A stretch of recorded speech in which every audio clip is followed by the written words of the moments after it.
Étonnante, perspicace, amusante, actuelle, les chroniques de curiosité.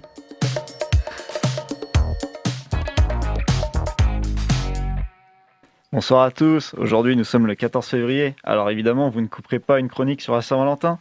Je tiens à m'excuser auprès de tous les célibataires qui nous écoutent, de leur rappeler à quel point ils sont seuls, mais rassurez-vous, cette chronique ne fera pas l'apologie de cette fête.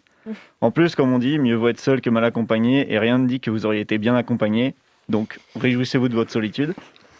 Mais assez tourné autour du pot, rentrons dans le vif du sujet et demandons-nous pourquoi Valentin et pas un autre prénom. Alors, de toute évidence, ça ne pouvait pas être Saint Bernard qui était occupé à faire de la randonnée en montagne, ni Saint Patrick qui lui était coincé au pub. Mais pourquoi pas Sainte Béatrice qui est célébrée le 13 février, ou Saint Claude qui est célébré le 15 et qui a l'avantage d'être un prénom mixte? En fait, ce n'est pas tant la question du prénom qu'il faut se poser, mais plutôt de la date. En effet, à l'époque romaine, une fête païenne, les Lupercales, avait lieu entre le 13 et le 15 février, pile au milieu. Il était notamment question de sacrifier un bouc dans une grotte et de fouetter les femmes dans la rue pour leur apporter la fertilité.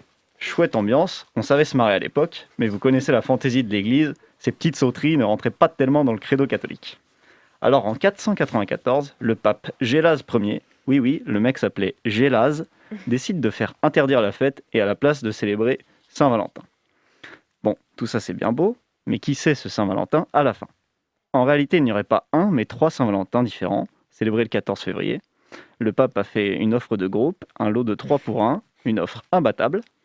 On sait peu de choses sur ces messieurs, mais le plus connu d'entre eux aurait marié des chrétiens au IIIe siècle de notre ère, ce qui déplaisait à l'empereur de l'époque, qui l'aurait donc fait arrêter. Une fois emprisonné, notre cher Valentin aurait une histoire d'amour avec la fille de son geôlier. Cette femme, qui à la base était aveugle, aurait recouvré la vue grâce au pouvoir de l'amour et de la religion, par le biais d'un miracle qui a valu à Valentin son statut de saint. Félicitations à lui, belle carrière.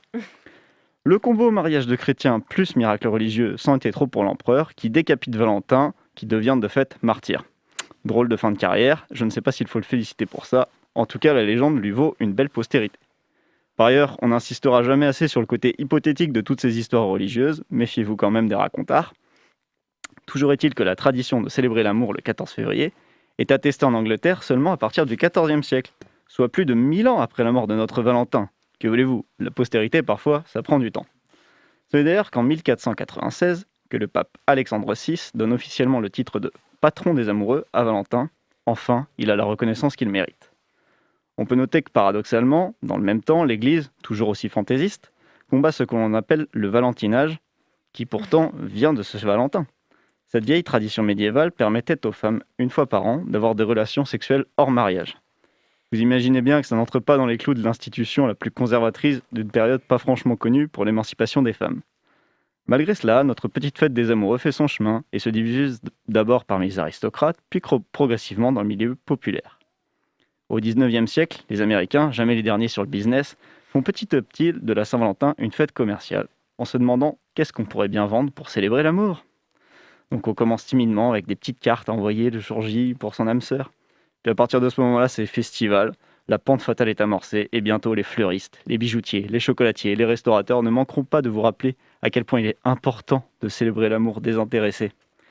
Bref, que vous soyez seul, bien ou mal accompagné, que vous ayez décidé de célébrer l'amour ou non ce lundi 14 février, dites-vous toujours qu'on peut célébrer tout ce qu'on veut, mais qu'on n'est pas obligé de le faire en consommant.